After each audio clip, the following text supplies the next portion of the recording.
and memoir, Saving Five. A graduate of Harvard University and a fellow MIT fellow, our speaker exemplifies how knowledge, determination, and compassion can change systems and lives. Whether advocating for justice on a global stage or breaking barriers in space, Amanda Nguyen continues to redefine what leadership looks like. Take a look.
Before the speech even begins. And wow, I don't know how, I hope you like my speech enough that at the end of this, you also will be up.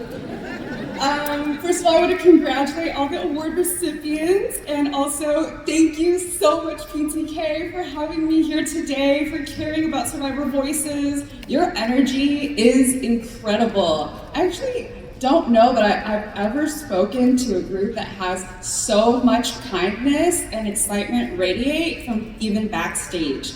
I can feel, Okay,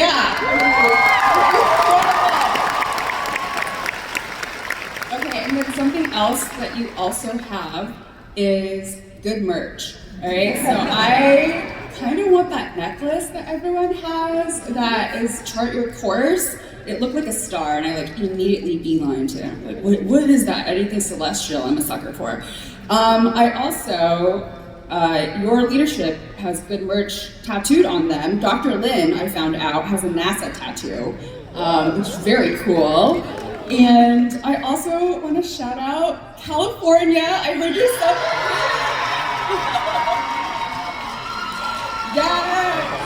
Wow, amazing. I also heard Nevada was nearby, so I just want to shout out Nevada too, even though they were like, yeah, Nevada. Okay, wow, this is gonna do a hard pivot to real serious, so thank you so much for your energy. Literally the bullet point here says lonely, okay, so I'm gonna pivot real hard now. I remember how lonely I felt walking out of that hospital all those years ago. I'd spent 6 hours there, and most people don't know that rape kit can last that long. It's both life-saving medical attention, and it's also the evidence collection process, and I spent all night there. I remember as I was walking out, I went to the reception in the hospital, and I was handed a taxi voucher to go back to the dorm room where I was raped. And the sun was still climbing. I remember thinking to myself, looking at that sunrise, I have never more fully understood the definition of lonely in that moment. I had cared about survivor rights before. I considered myself someone who was well educated about these issues, but I really didn't understand what survivors have to go through until I became one myself. And PTK, when I look at this crowd, I am not lonely anymore.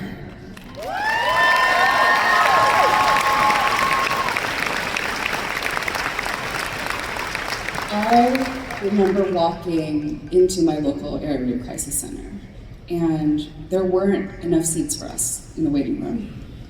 And I thought to myself, wow, if I'm struggling so hard, if I have a Harvard Law School professor who is trying to help me navigate this broken criminal justice system, and still we can't find out basics about where the evidence would be, or even how long it would be kept, or even if there was a way to save my rape kit from destruction, what is everybody else in this room who doesn't have access to an HLS professor, what are they doing?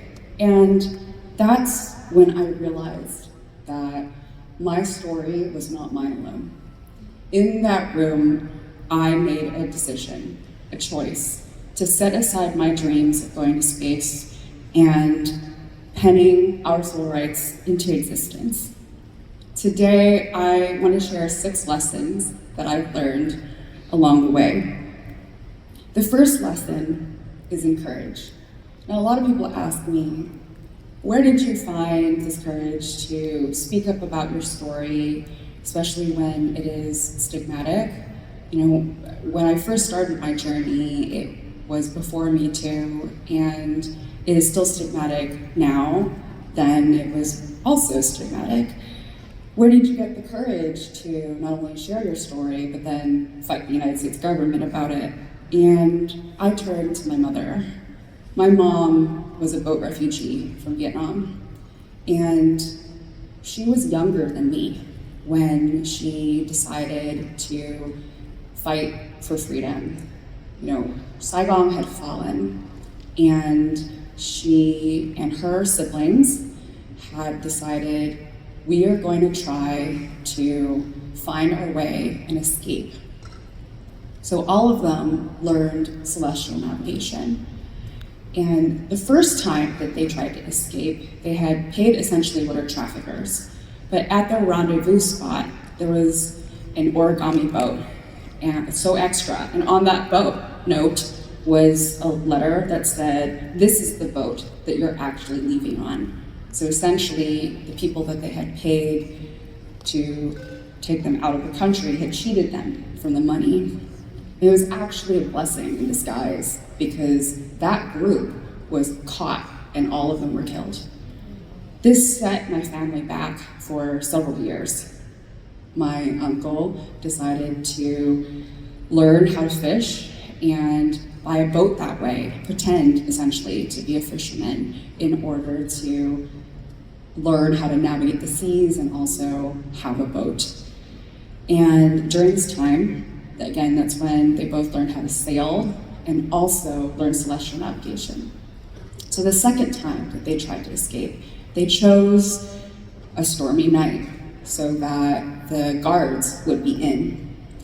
And as they were heading out to international waters, they heard machine guns ring around them.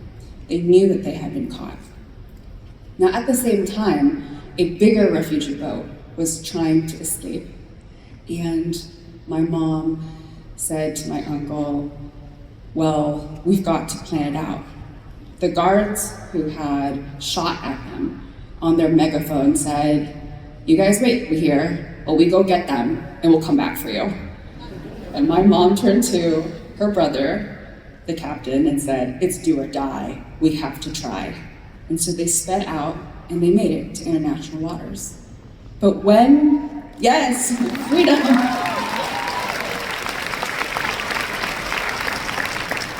But when they got to international waters, their trials and tribulations did not end there. They were caught in a tidal wave storm. And my mom says that the boat was sinking. It was a fisherman boat, and when the wave would crest, she said it looked like a skyscraper. And she thought every time that it would collapse on them, but instead it would go back down. And in this storm, they received another blessing. The a very big ship came and spotted them and decided to save them. So imagine that you're on this small fishing boat and you're in this tidal wave storm with these skyscraper-like waves. Because the bigger boat was too big to just drag along the small fishing boat that was sinking, in the storm, they threw over a single rope. Each refugee would have to climb from their small boat to that bigger boat to safety. And she says that people were so scared of climbing because if they were to let go of that rope, the sea would swallow them whole. And some people had debated dying on that fishing boat rather than trying to climb that rope to safety. She tells me that the only way she was able to climb that rope was not by thinking about the storm or even thinking about the entire length of the rope. Her lesson to me is that she thought about just the next pull and the next and the next. So when I think about courage, this is the first lesson that I've gotten on it, which is that you don't have to have courage for the entire rope. You don't have to have courage for your entire journey. You just have to have enough courage for the next step and the next step and the next. Obviously, when people ask me then how I had the courage to take on the United States government, I tell them, well, my mom went through all of that. What's emailing a senator? Truly, she swam so I can fly, cross the ocean so I can touch the sky. And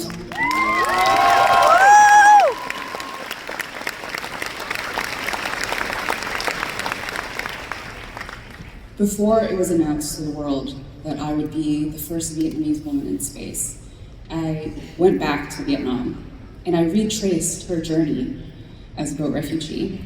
I went to the island, the refugee island in Malaysia, where the camps were. And I took with me the shells that were on that island.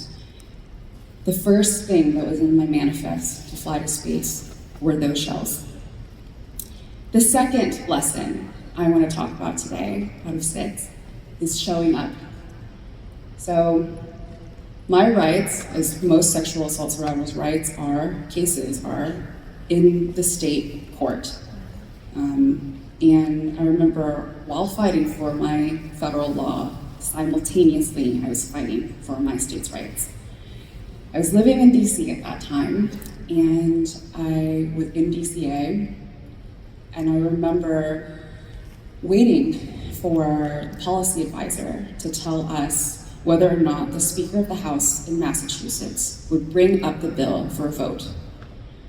It was the day before the legislative session would close, which means that if we did not pass it within the next 24 hours, we'd have to start the process all over again. And as you know, my rape kit, my evidence, was on a timer, 6 months. I remember sitting in that DCA lounge and trying to really comprehend what the next steps were. And then our policy advisor called and said, "I'm so sorry, Amanda, the speaker is not bringing it up for a vote. I don't know whether or not you should still come to Massachusetts." And I went into the bathroom and I cried because that was hard. And I remember a survivor telling me, she said, "Get on that plane, show up at that state house, and stand outside the door of the floor so that every single representative will have to cross their face as they go in and out." And because of that survivor's encouragement, I was the last person on that plane. The next morning, when I got to the State House, even our lead sponsors were, well, they felt like they had given up. They said, "You know what, we have next year, we'll try again." But I asked people on social media, on anyone that I knew, to call into the speaker's office and ask the speaker to bring it up for a vote. And all throughout that day, I watched in the speaker's office as the receptionist was really annoyed because the phone kept ringing over and over again. And for the next 14 hours, we went door to door asking, "Hey, can you call? Can you please call?" In the State House, I'd go door to door to the reps and ask them, please push for this bill to be voted on. And at the end of those 14 hours, the speaker relented. He put our bill up for a vote, and it passed unanimously.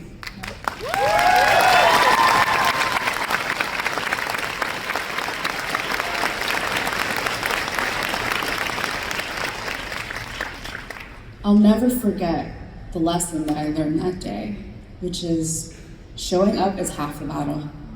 Sometimes this world will tell you it's not your turn, or next time, good try this time. And if you just show up, that is already half the battle. The third lesson that I want to talk to y'all about today is about second chances. When I worked at NASA, one of my mentors was Leland Melvin. Leland was in the NFL before he became an astronaut, so he stole all the dreams.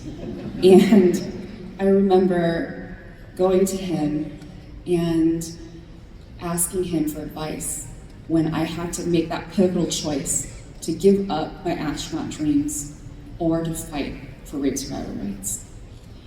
Now, Leland is very iconic. All NASA astronauts are iconic, but he is super iconic. He has a very famous official portrait because he snuck in his dogs. And in his official NASA portrait, he is emanating joy. And so here's this icon where I'm sharing my story as a rape survivor, and I'm asking him, Leland, how can I hold on to my dreams while still fighting for my rights? And he shared with me something then that wasn't public, but is now public. Leland said, I'm also a rape survivor. And it happened when I was a child. And he told me his story about second chances. When Leland was first training to become an astronaut, he went into the neutral buoyancy lab, which is essentially a very big pool. It simulates microgravity. And as he was descending to train in this pool, one of the technicians had forgot to put in what's called a Valsalva piece. If you're on a plane, you will notice that your ear pressure has to change. And similarly, when astronauts train in the neutral buoyancy lab, their ear pressure needs to change. This technical Valsalva piece is supposed to help that, but they didn't put it in. And so as Leland is descending into this pool, all of a sudden, something is really wrong. He can't hear anymore. And he sees that they're pulling him out, but he can't hear anything. And when they pull him out, they realize that because of this failure to put the piece in, Leland has gone deaf. Leland tells me then that he was grounded. He couldn't fly anymore.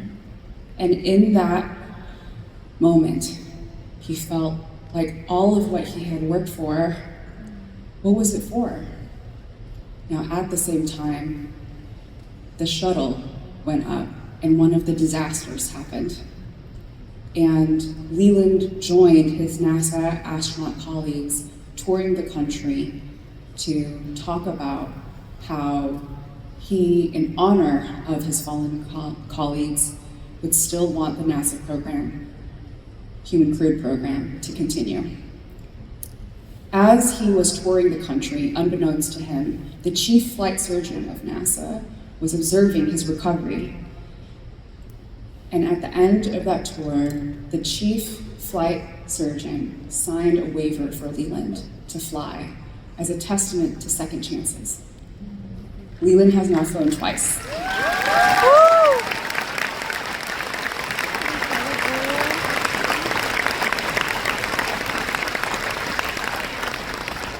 And so sitting there in his office, he shares me the story as I ask him for help and guidance over what to do. And he tells me second chances are real, and that he would support my journey in fighting for our rights. And he told me, Amanda, when you're ready to come back to space, space is going to be there. It's going to be there long after you're gone. So when you're ready to come back to space, I will be there and I will help you. And when I got assigned to fly, Leland was my first phone call. Thank you.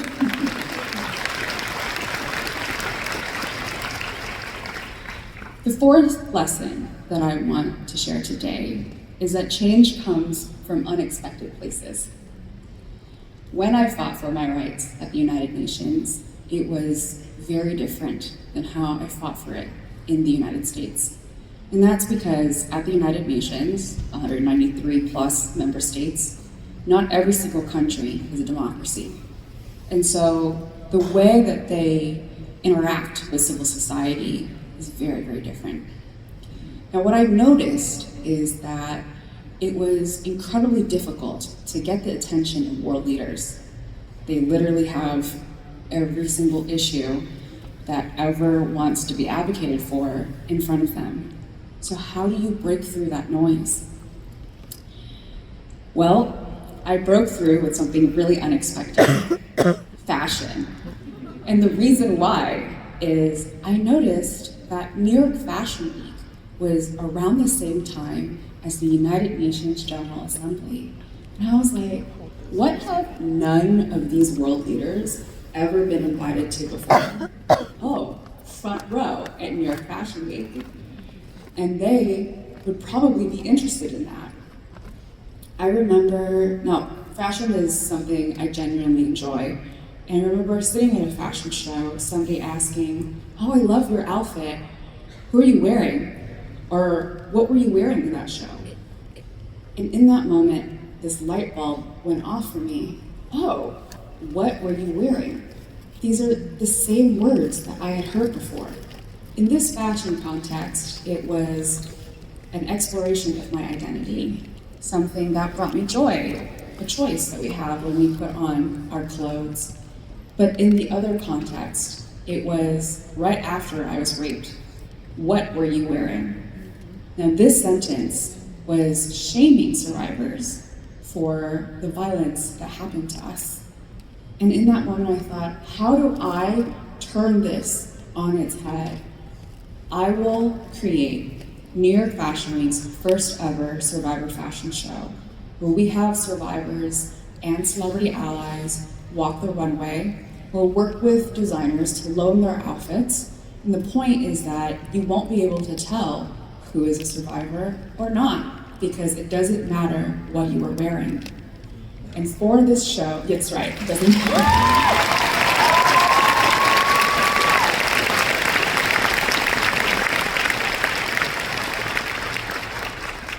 And so we produced the show, and we invited the entire world to come.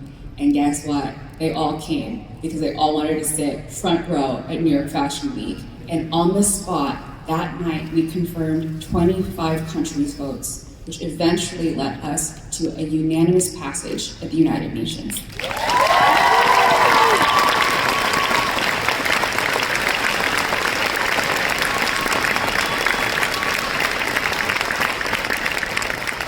I'm sure so many of you have different interests, and that's because as humans, we are multitudes.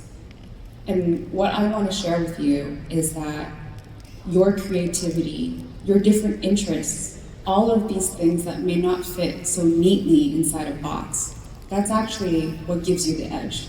It's what will allow you to look at a challenge, a problem that needs to be solved, and be able to have your fingerprint in it.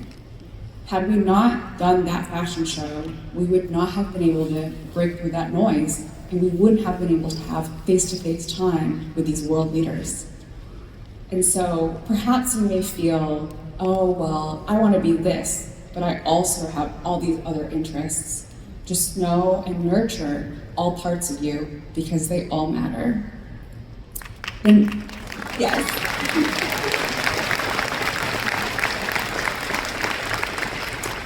We have 6 lessons, so now we're on our 5th one. The 5th lesson that I want to share today is about community. Because the first time that I ever talked about my rights was at the Massachusetts State House. I was really nervous. I had brought these policy briefs, and I had all these numbers, statistics, economic impact of sexual violence.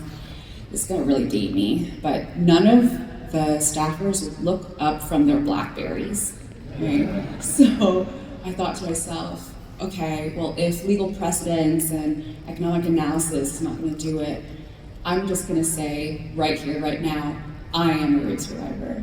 And when I did, they all looked up from their phones. And I realized that that did break through the noise. Now, unfortunately, for so many activists, we understand that this vulnerability is also part of our power. Our pain is our power. And I remember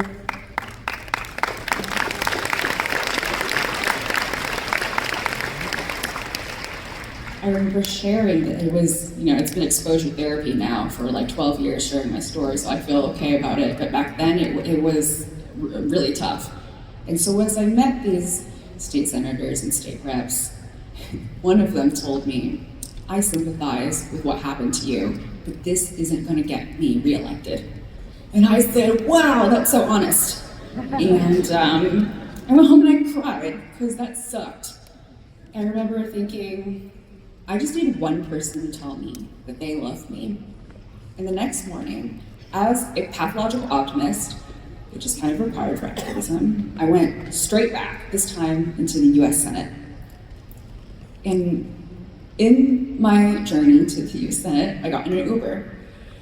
And the Uber driver was kind of intimidating, he was kind of stoic, didn't really talk to me. But he saw that I was going to the Senate. So he was like, why are you going?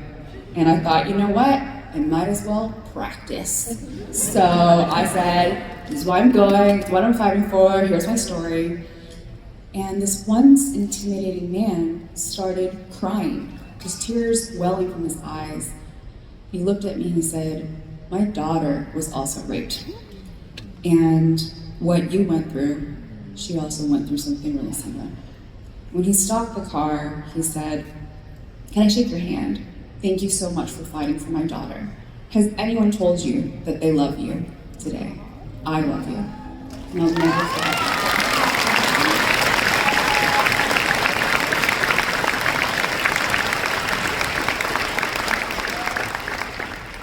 To me, that father reminds me that we are all in a tapestry of progress together.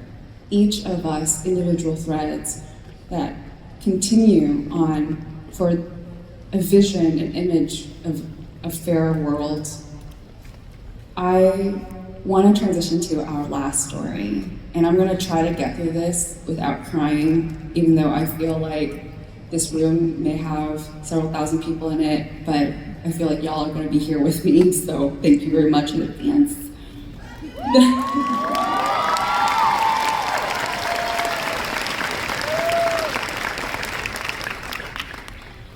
The last lesson that I want to talk today is about accepting all parts of ourselves.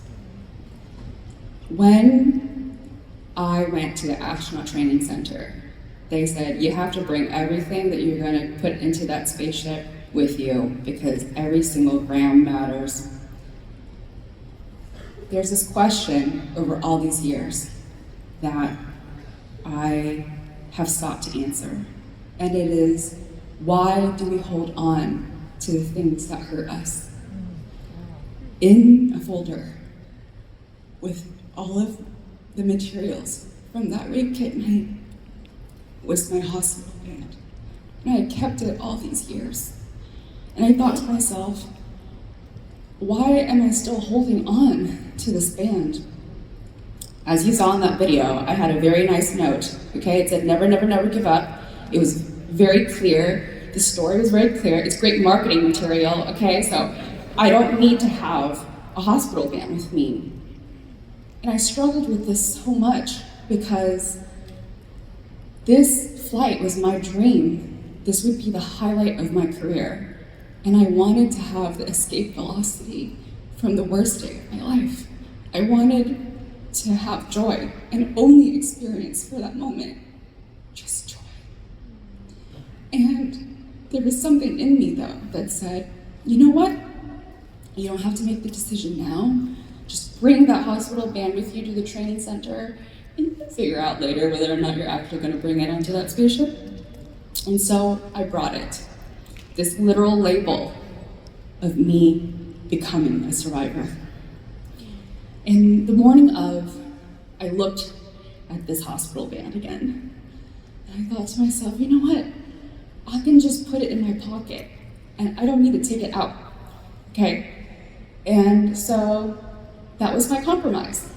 I would put it in my pocket and I would do my experiments, I would say my speech to Vietnam, and then I would look at Earth, and it was very stressed, okay? There was a lot of things I had to do. And I don't need to think about this literal label of becoming a survivor on the day that is supposed to be the crowning moment of my career. Now, for those who might be unfamiliar with rockets, there is a 1-minute buzzer that goes off. And if you are not in your seats in that 1 minute, you will die. So we trained really hard for this moment. And as I'd finished everything, as I was looking at Earth, that buzzer went off. And in that moment, I realized that this buzzer, the sound of it, the beeps, was the same exact sound at the hospital. It was the same exact sound as the heart monitor. And it took me right back then. And I realized at that moment, and I pulled out that hospital band, I showed my survivor self the world that she changed.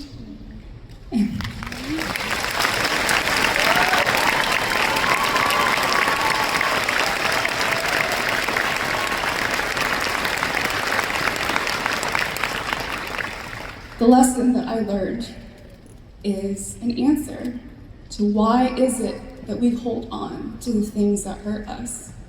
And it is that it is okay to accept all parts of ourselves, that we don't have to compartmentalize, that we can be successful, we can have joy, and also not lock up those painful moments, because those painful moments are what got us to where we are, whether that gives us the strength, whether that gives us reflection on our growth, but that it is okay to be whole.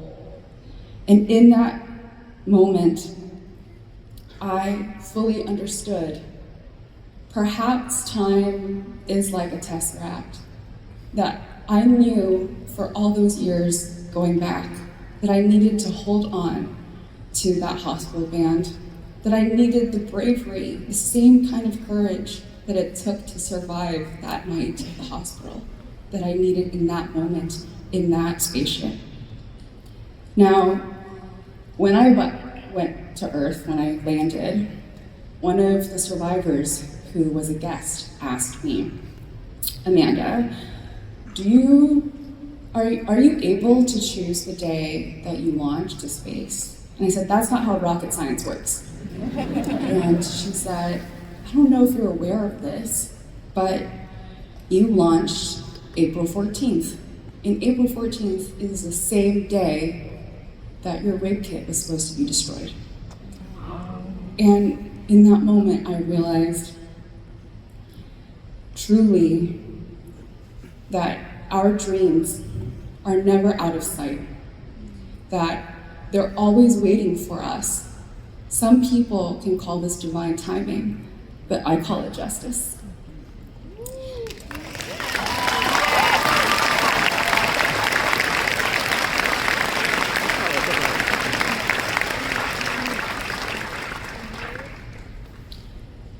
I still remember what it felt like all those years ago when I was walking out of that hospital, so lonely.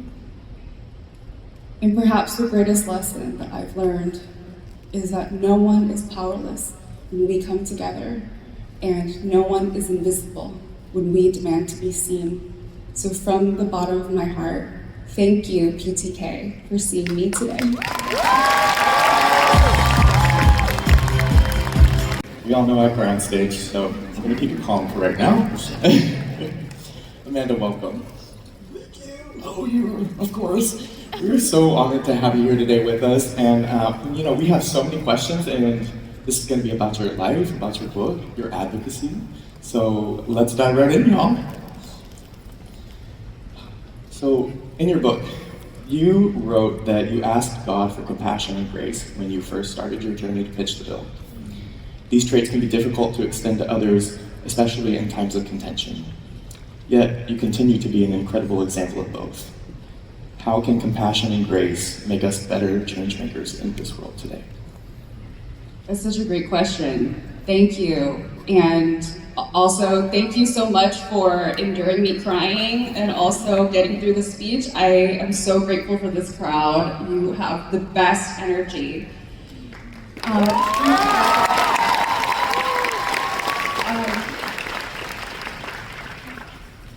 Compassion and grace is the secret sauce of how my team and I have been able to pass all these laws. We actually have a term for it. It's called radical empathy. So it's this idea of being able to climb over these really uncomfortable, difficult walls and sit in a space where you try your best to find the humanity in someone when you know they might not see the humanity in you.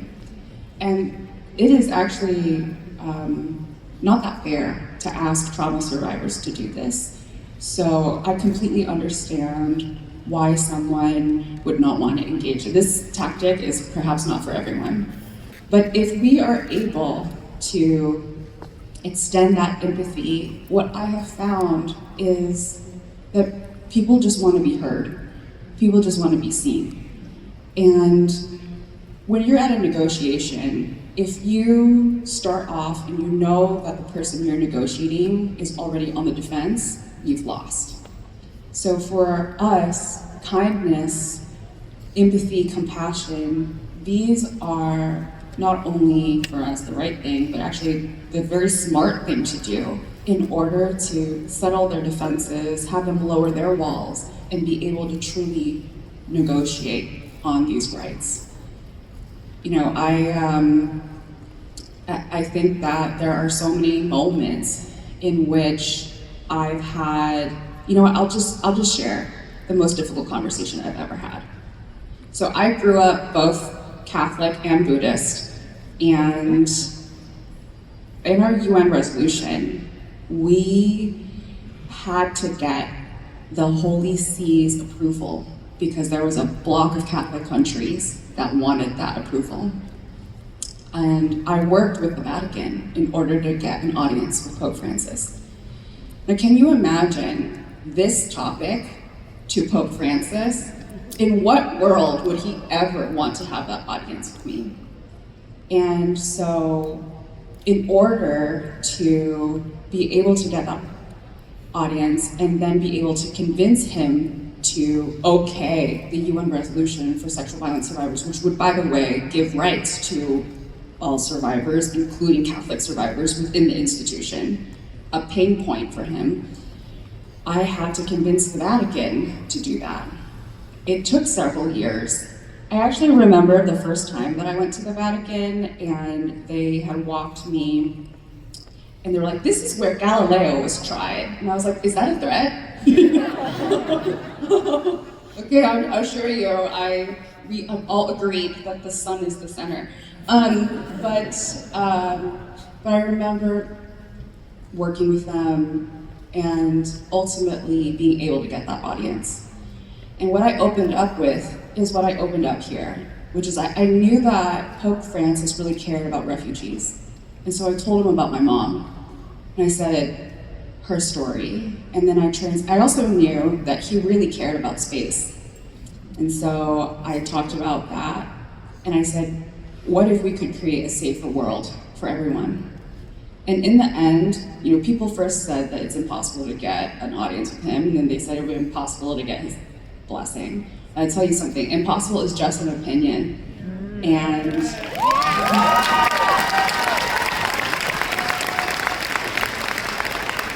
in the end, the Vatican backed us. Pope Francis, the meeting went well, and we passed the UNGA resolution unanimously.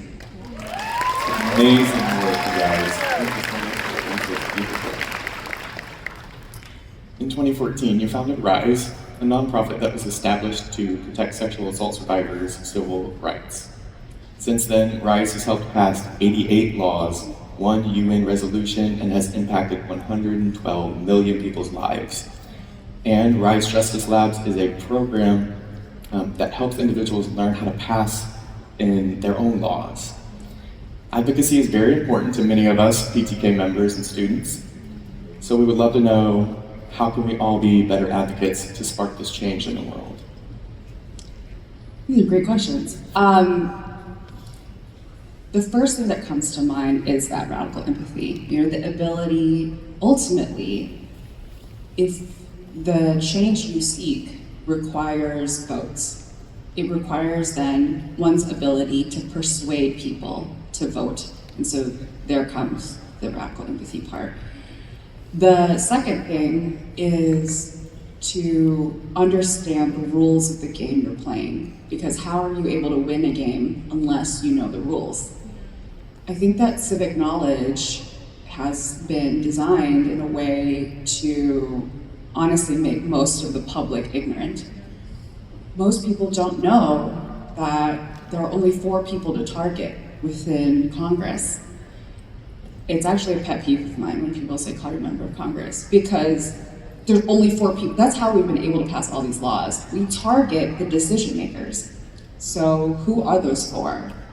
The 4 are the Speaker of the House, the Senate President, and the 2 chairs of the committee your bill is introduced to.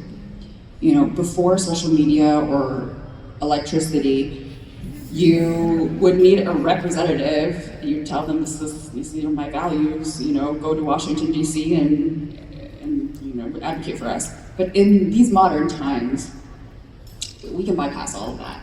And what would these representatives do other than go to these 4 decision makers and tell them what you already wanted to? You can't tell them. Also, why are these the 4? I'm going on a civics lesson right now, and I know you have like a million questions, so I empowerment, okay? These are how we pass laws. So these 4 people have an authority called agenda setting. It literally comes down to that.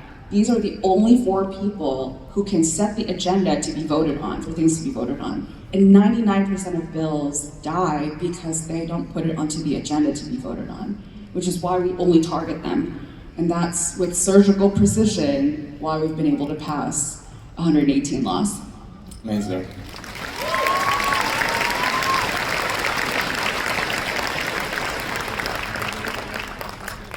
The theme of our conference this year is Chart Your Course. You drastically altered the course of your life when you made the decision to postpone your astronaut dreams to pursue justice, but you never abandoned those ambitions. What advice do you have for people who have deviated from their original life plans and want to return to their dreams?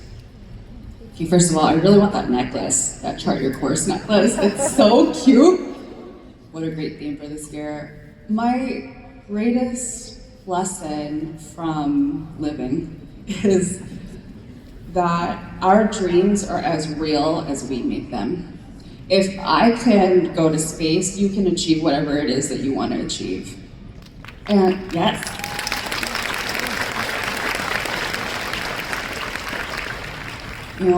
Some people ask me, when did you decide to go back to space? And for me, it was passing the UN resolution. I was like, okay, I have kept the promise to fight for my rights. I did it for my country, and then I did it for the world. Okay, I need a space now. But for anyone who's ever had a dream deferred, whether that be life circumstances or whatever it may be, I want you to know that that dream still waits for you. And that the greatest joy that I still have is that I wake up every day with hope and agency. I truly believe that we can do whatever it is that we want to. If life is a game, then we have infinite player abilities to keep changing our stats. The only limitation is actually within our heads. So much of the world conditions us to not speak up, to not be loud, to think, oh, well, we have to achieve all of these things before we are qualified to do X, Y, Z. And that qualification is just when you want it to be. I still feel like I can do anything. And I hope if you take away anything today, it's that if you nurture that fire within you, you will get to your dream. I'm taking notes.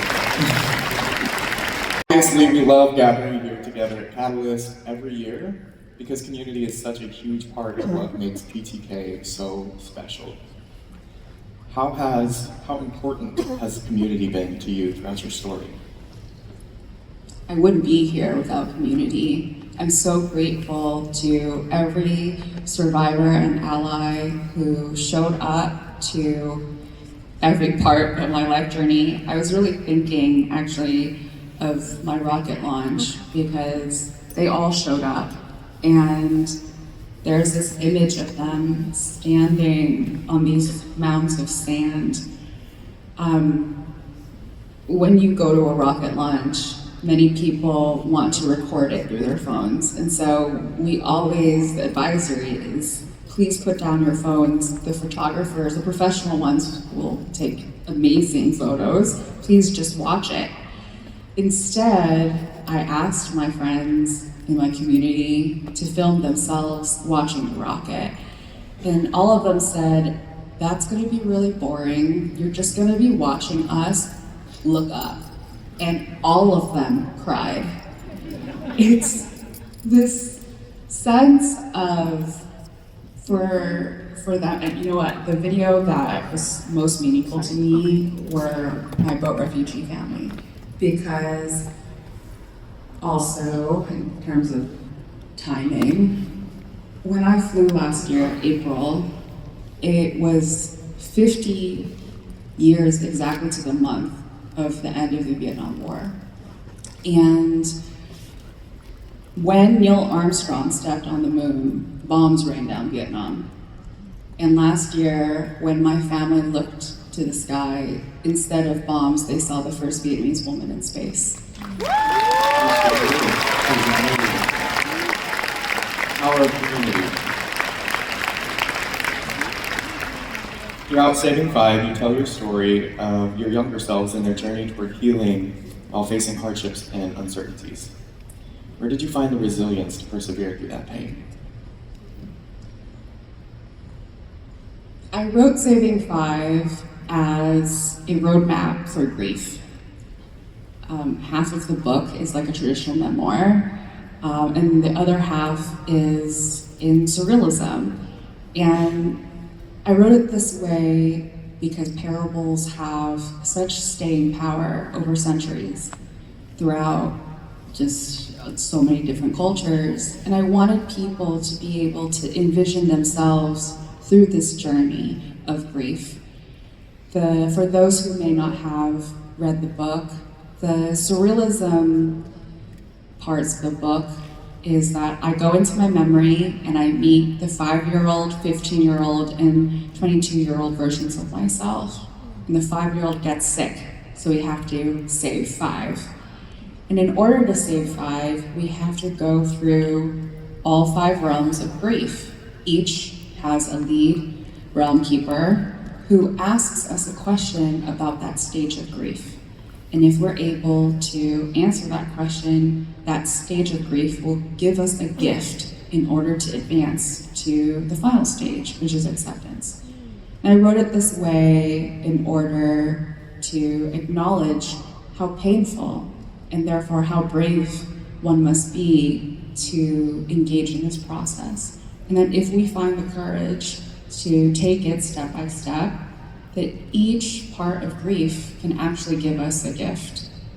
Now, I will tell you that I told my therapist about this book, and she said the most brutal thing to me. She said, Amanda, that's so great of you to write about a journey you haven't started yet. And that's why I pay her. Oh my goodness, I love therapists. Okay, well, something else that we love to talk about would be our strengths. And I know it's like this. So this morning, PTK President and CEO, Dr. Lentinger Ladner, gave a speech about the importance of focusing on our strengths instead of focusing on our weaknesses. And as survivors, we know it's very easy to get trapped in that mindset.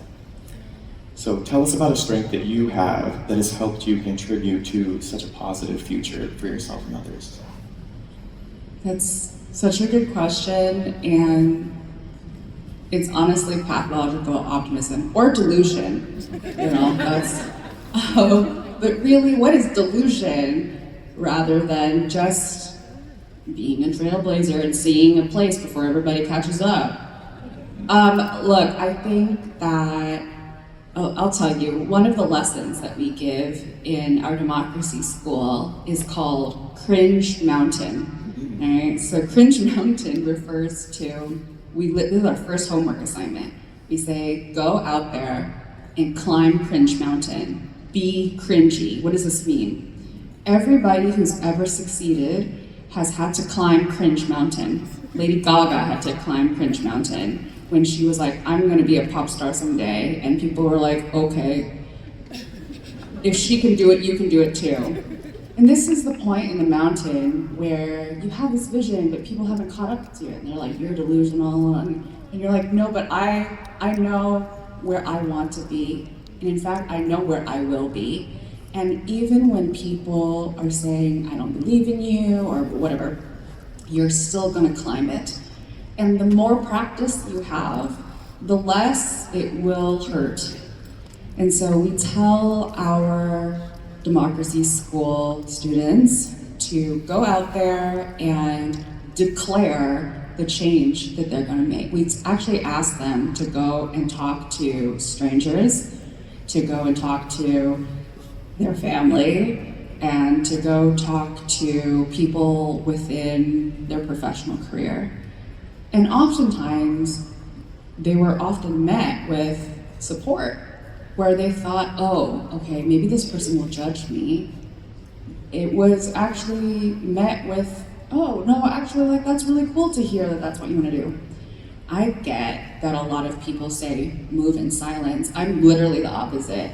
Before I flew to space, I told everyone, okay? Everyone knew this person, delusional, no one who's ever looked like her have ever gotten to space. And I was like, yeah, well, it's gonna be me. I'm gonna be the first Vietnamese woman. Actually, it doesn't matter if I'm first, but I'm going. And I climbed Cringe Mountain, and today I have gone to space. I love that so much. I love being cringy. I'm gonna say that cringy actually refers to that feeling that you are rebelling against society's expectations. Right. The only reason you're cringy is because society doesn't want trailblazers. And so, yeah, actually when you're cringy, you're being iconic. Market clip. Right? I love that mindset. Y'all need to be cringy. All right, PTK has a program called Honors in Action, where students research and present a project based on a topic and its theme.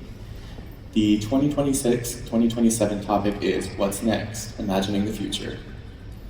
In your book, you wrote about heading into the future being fueled by extraordinary hope in what lies ahead. When you imagine the future, what do you hope that people will see in the world?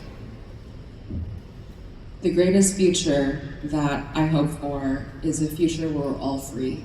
Free to walk down the street without fear.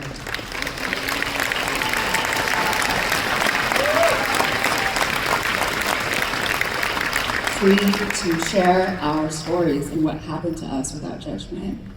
Free to, there was this trend on social media where they asked people, women, if there was a curfew for all men, what would you do? And the answers were heartbreaking. It was so quotidian. It was, I would leave the window of my first floor apartment open on a summer's night. I would go for a jog. I would be able to walk my dog. There's all of these invisible mental tacts that so many of us go through. And of course, this isn't only women, this is so many people and groups who are targeted. And the greatest thing that I hope for our future is a world where we are free to be, free to dream, free to be safe, and free to tell our stories. Just be whomever we want to be. And the overall theme of your memoir is the relentlessness of time. You faced a continuous countdown clock and defeated it with justice. Describe what it felt like to alleviate that burden and to find that time to truly breathe again. You know, that actually reminds me of when that survivor told me that I launched the same day my rape kit was supposed to be destroyed. What a funny thing time is, right? For us, we experience it in this dimension. You know, for some other people, I don't know if you've seen Interstellar, right, where he's like knocking on the thing and time is an illusion. But if I think that we all, well, we have the same 24 hours a day, but we all are on our own timelines. And whether that be because of the pressures of the world, in my case, having a literal countdown to when my justice, my evidence would be destroyed, or feeling like the journey of an astronaut candidate's path would be really different. All of us have our own timelines. In a perfect world, I wouldn't have become that statistic that 50% of women in STEM are barred from achieving their dreams or continuing on their careers in STEM because of gender-based violence. But ultimately, I'm so grateful in this lifetime to not only have experienced fighting for my rights, seeing the fight win, and then being able to go back to my dream. And for me, what I hope is that in all of our lifetimes, we'll be able to do whatever it is we want to do, despite the countdowns we have in our unique lives. Of your book, you wrote, "Joy is the most radical form of rebellion." How have you found that joy? I've been really practicing this concept of glimmers. And for those who may not be familiar, a glimmer is the opposite of a trigger. It's something that sparks joy. And it could be as simple as your cup of coffee in the morning, or the way that a leaf is falling during autumn. I know that in this world with a 24/7 news cycle and with all the challenges that it comes from just being alive now, that the neurology in our brains are wired to put out fires. And I wanted to have a constant exercise of hope. I think that hope is a muscle that we can exercise, and with practice, I can become happier. I can focus on joy. And so for me, these glimmers today is definitely being here with you all. Thank you, and we're very grateful for you to be doing with us all and for all of the work you've done. It's just been an amazing impact on the world. So the world is so much better with you in it, and we are so grateful for you.